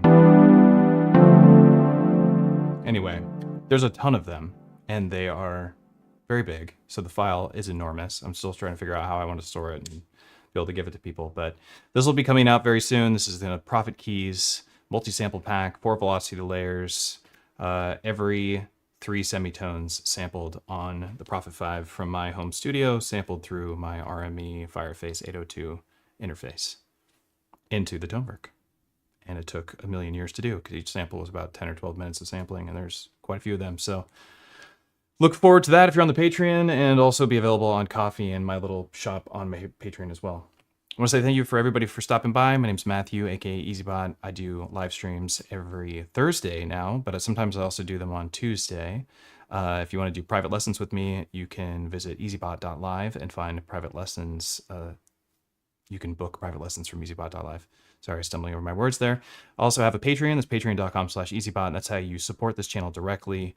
This channel is completely paid for by Patreon entirely, and it pays for everything that I do for the most part. So join the Patreon if you want to support this channel, if you want to see these regular streams where I deep dive into different ideas on different hardware electronic devices that fascinate me. Electron happens to be the thing that I like the most. I prefer their sequencer over other sequencers, which is why it's featured on this channel all the time. However, it is not 100% Electron here. I just happen to really like their stuff compared to other stuff. I also love trackers. I'm a big tracker fan. So please join the Patreon. It's free. And there's also, of course, the membership tier, which comes with a huge amount of rewards. If you're an Electron user, I have a ton. If you're an Octatrack user, in particular, a bajillion performance templates to transform your live set with your Octatrack. Makes using Octatrack extremely easy. Probably the easiest thing you can do with the Octatrack. Throw one of my templates on it. You're off to the races. So simple, you barely even need to know how to use the device at all. Just set up your MIDI and change scenes. It's a good time. So please feel free to join there, and also leave a nice comment down below if you liked this technique, if you thought it was cool. Whether the music turned out good or not, it was really about the idea, the technique that I employed here. Hopefully that was useful to you, and maybe it's something that you end up doing with your Tonverk if you want to use it as a solo device. I think the dub techno pattern turned out the best in my opinion. But both of the ideas that we started here, I think, showed off the possibilities. And maybe you're an amazing techno producer and you can use this idea to make these fantastic performances where you can constantly iterate and change your pattern and feel like you're just sitting on one Electron box, really easy to carry to a gig, this and maybe a MIDI controller, and having a great time. The thing sounds fantastic. The effects are great. I like it. So thanks very much, and I'll see y'all next week.